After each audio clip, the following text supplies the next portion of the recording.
ఈరోజు పరిగిలో రైతుల్ని పరామర్శించడానికి, రైతులకు భరోసా ఇవ్వడానికి వెళ్తున్నటువంటి మమ్మల్ని ఇవాళ అన్యాయంగా అరెస్ట్ చేసేటువంటి ప్రయత్నం ఈ ప్రభుత్వం చేస్తా ఉంది. వాస్తవానికి ఇవాళ రేవంత్ రెడ్డి పాలన రాక్షస పాలనగా మారింది. ఇవాళ రాముడెవడో రాక్షసుడెవడో ఇవాళ నిరుద్యోగ యువకుల్ని అడిగితే చెప్తారు. రాముడెవడో రాక్షసుడెవడో లగచెర్ల రైతులను, పరిగి రైతులను అడిగితే చెప్తారు.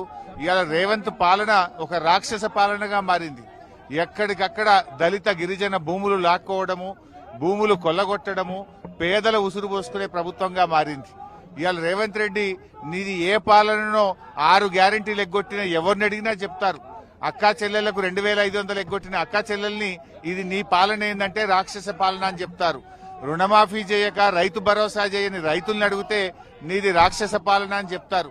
ఇవాళ నీ పాలన పోలీస్ పాలన, నీ పాలన రాక్షస పాలన, నీ పాలన గడీల పాలన, నీ పాలన దుర్మార్గ పాలనగా మారిపోయింది. ఇవాళ కనీసం ప్రజాస్వామ్యం లేకుండా పోయింది. ఈ రాష్ట్రంలో పోలీస్ రాజ్యం నడిపిస్తా ఉన్నావు. ఇవాళ కష్టాల్లో ఉండేటువంటి రైతుల్ని మాట్లాడించడానికి, పలకరించడానికి కూడా పోయేటువంటి విధంగా ఇవాళ మానవ హక్కులను కాలరాస్తా ఉన్నావు. ప్రజాస్వామ్యాన్ని కూని చేస్తా ఉంది ఇవాళ రేవంత్ రెడ్డి ప్రభుత్వం. కనీసం మేము మాట్లాడే హక్కు లేదా మాకు?